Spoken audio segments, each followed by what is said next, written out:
Hey guys, Rich here. I wanted to ask you a question.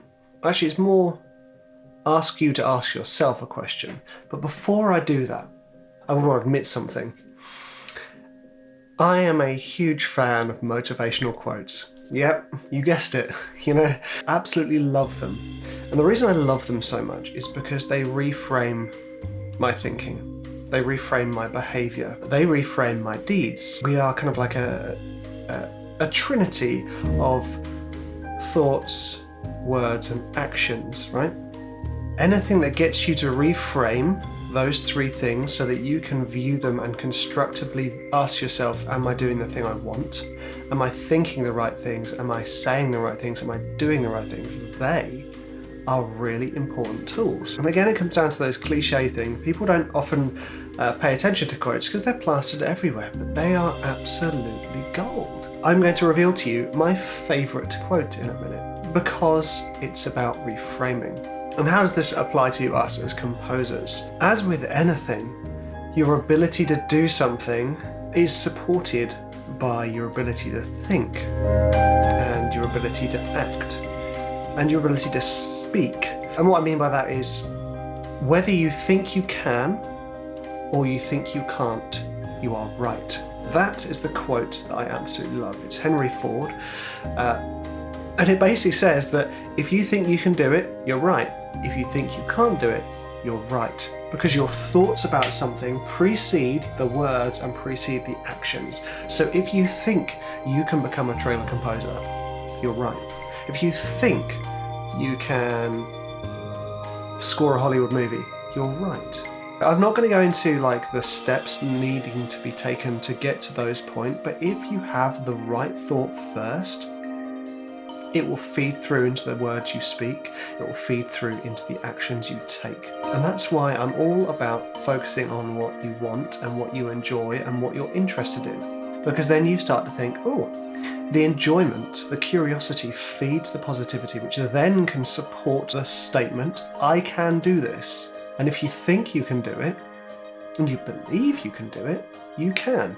And I'm not saying poof, done, you're going to have achieved the success you want. I'm saying it sets you on the right path to think, speak, and act in the right way to get the things you want. And this again, more life lessons. But it's not just life lessons, is it? It's something we can focus on as composers to get past those hurdles.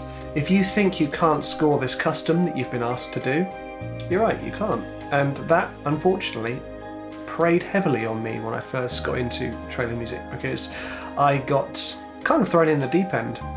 Before I'd even written any trailer music for music libraries, I was thrown into customs.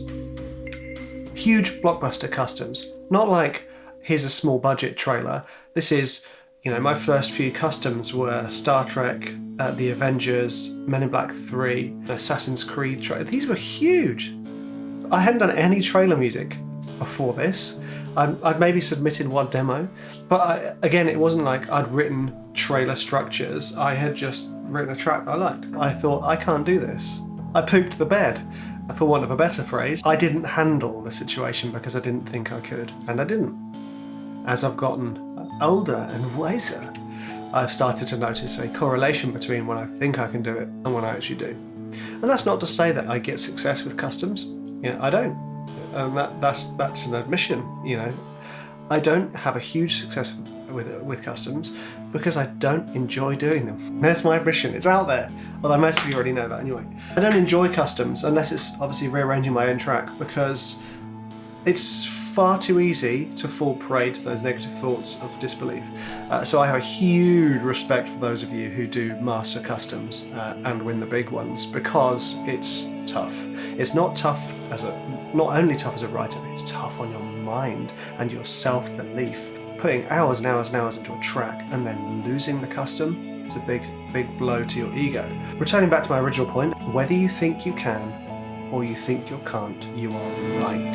So it's up to you now to focus on what you want and then you decide, can you or can't you?